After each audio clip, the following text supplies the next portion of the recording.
Bismillahirrahmanirrahim. Alhamdulillah wassalatu wassalamu ala Rasulillah wala haula wala quwata illa billah.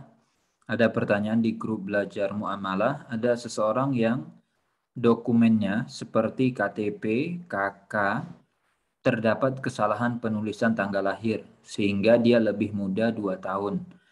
Sekarang beliau seharusnya sudah pensiun dari pekerjaannya karena umurnya lebih muda 2 tahun karena kesalahan penulisan. Bagaimana status penghasilan yang dia dapatkan?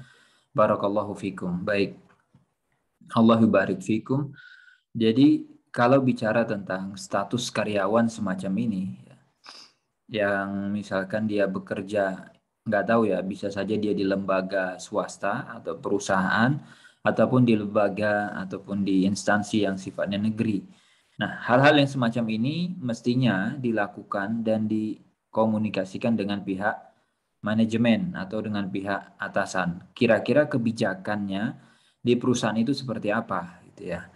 Apakah kemudian di perusahaan itu atau di instansi tersebut, kalau misalkan pun usianya sudah waktunya pensiun, dia masih tetap bisa bekerja, gitu ya.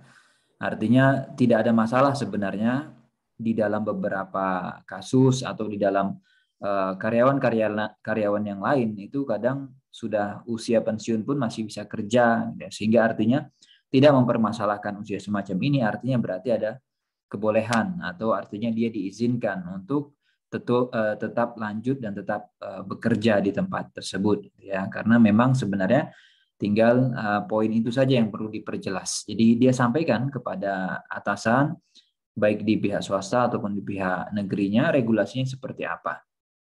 Apakah memang kalau seseorang itu sudah waktunya pensiun tidak boleh sama sekali untuk nambah, gitu ya. Artinya mau tidak mau harus cut, harus berhenti, atau memang di situ sebenarnya masih ada hal-hal yang diperbolehkan dan itu tidak dipermasalahkan sama sekali selama dia masih bisa bekerja, menunaikan, melaksanakan hak-haknya, kewajiban-kewajibannya dengan baik, sehingga diberikan kesempatan dan tidak dipermasalahkan, maka tidak ada masalah. Jadi hal-hal yang semacam ini mestinya dikomunikasikan, disampaikan ke pihak manajemen, gitu ya, ke pihak HR-nya kalau memang di swasta, ataupun kalau di instansi pemerintahan, di lembaga-lembaga resmi, ya Anda juga sampaikan regulasinya seperti apa sih kira-kira kalau hal-hal yang semacam ini. Jadi terus terang saja disampaikan kondisinya, gitu ya. Biasanya sih tidak ada masalah gitu ya kalau misalkan modelnya semacam ini, tapi supaya menghilangkan keraguan dan semisal silakan diperjelas. Mungkin itu yang saya bisa jelaskan ataupun tanggapi terkait dengan kasus ini. Wallahu taala alam bishawab.